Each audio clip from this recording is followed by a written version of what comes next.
இவ்வளவு அவசர வேலை எடுக்கு நானும் அவசரத்துல சாமான கொடுத்துருக்கேன் கோல் எடுத்திருக்காங்க ஹலோ ஹலோ டக்குன்னு சொல்றா ஓ அறையுண்டா அனுப்புறோம் பழைய கணக்கு அப்படியே கிடக்குது ஓ உன்ட பழைய கணக்கு கிடக்கு 6700 ரூபாய் கிட்ட கிடக்கு அறையுண்டு மகன் அனுப்பிடு டக்குன்னு அனுப்பு அரை மந்து பூந்துருவான் டக்குன்னு கொடுத்து அனுப்புறேன் கிரியா போத்தல கொடுத்து அனுப்பு சரி பாடா கிரியா என்னடா அப்பா சொன்னாரு ஒரு பொத்த சாராயத்தை தரட்டான் தாங்க நேரம் போகுது ஒரு போத்தல் இல்ல அவ ஏற்கனவே பழைய கணக்கும் கிடக்கு ஒப்பாயிட்ட சொல்லு அது அவர்கிட்ட வாங்கி எடுக்க நீங்க போத்தல தாங்க நேரம் கிடக்கு டக்குன்னு எடுத்துட்டு போ போலீஸ்காரன் வந்துருவாங்க சாராயம் பிக்கானா சாராயம் கள்ள சாராயம் அண்ணே கொஞ்சம் போய் எடுக்க சொல்லுங்க என்ன வேலை என்ன செய்கிறா நீ இந்த காட்டு கண்ணு எடுத்து போற சின்ன பிள்ளைகள் பெரிய ஆக்களுக்கெல்லாம் இந்த கள்ள சாராயம் இப்படி விற்கலாமா என்னடா தொழிலும் இல்ல ஒன்றும் இல்ல எப்படி இருந்தா என்ன அவங்க சந்திக்கு சந்தி தெருவுக்கு தெருவு பார திறந்து வச்சாங்க எங்களை மாதிரி ஆக்கள் தொழில் இருக்கணும் தொழிலும் இல்ல அப்ப அதுல வாங்கி கொண்டு இதுல கொஞ்சமே லாபம் வச்சு விற்க நீங்க லாபம் வச்சு விற்கிறதா ஊருக்கு ஊரு தானே நீ சொன்ன மாதிரி பார் திறந்து வச்சிருக்கான் அதுக்குள்ள வீட்டுக்கூடு நீங்க சின்ன சின்ன கள்ளச்சாராயங்கள் வித்தீங்கன்னா இந்த எவ்வளவு இந்த குடும்பம் குட்டிகள் எவ்வளவு பழுதாகும் உங்க ஒரு அறிவு இருக்கா உங்களுக்கு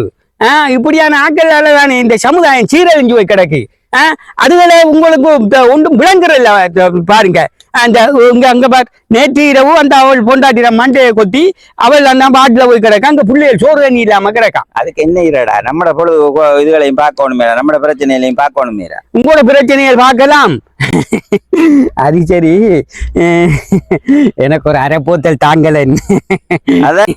காசு வச்சிருக்கியா காசு இல்ல அதானே பார்த்தேன் பெரிய ஊருக்கு உபதேசம் பண்ற உத்தம மாதிரி கதைச்சு 58 கதை கழிச்சு எனக்கு என்ன திருத்துற மாதிரி சொன்னா கடைசியா நீயே கடனுக்கு வந்துட உங்களால மாதிரி ஆகலாண்டா இங்க பிரச்சனைகள் கூட பிரச்சனை உண்டாகிறதுக்கு காரணமும் ஊருக்குள்ள நாங்க குடிக்காத ஆக்கள் மாதிரி தான் நடிப்போம் அது நீ எல்லாம் போய் எங்களை மோத்திரைய காட்டிட கூடாது நாங்க குடிக்காத ஆக்கள் மாதிரி இவரிக்காத நல்லவங்க மாதிரி தான் காட்டுவோம் நீங்க எங்களை காட்டி கொடுத்துட கூட பாத்து ஒரு 2 தாங்கல இல்ல கடனுக்கு இல்ல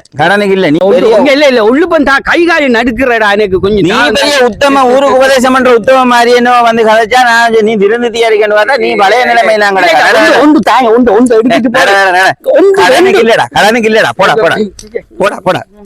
கடனுக்கு இல்ல போடா என்னமோ பெரிய இது வேறு கதைக்கிறத பார்த்தோன்னே நான் பார்த்தா திருத்தி ஊரை திருத்த போறான் சமுதாயத்தை திருத்த போறான்னு பார்த்தா இவரே அப்படிப்பட்ட ஆள் தான் அவரு வந்துட்டாரு ஊருக்கு உபதேசம் பண்ணிட்டு நம்மள்ட கடனுக்கு வாங்கி அடிக்கிறதுக்கு ஊருக்குள்ள நல்ல பெரிய நல்ல மனுஷன் மாதிரி திரிகிறானுங்க செடியல் ஏற்கனவே வாங்கி குடிச்ச காசியர்ல திருப்பி கடனுக்கு வந்துட்டு உத்தம மாதிரி கதைக்கிறாரு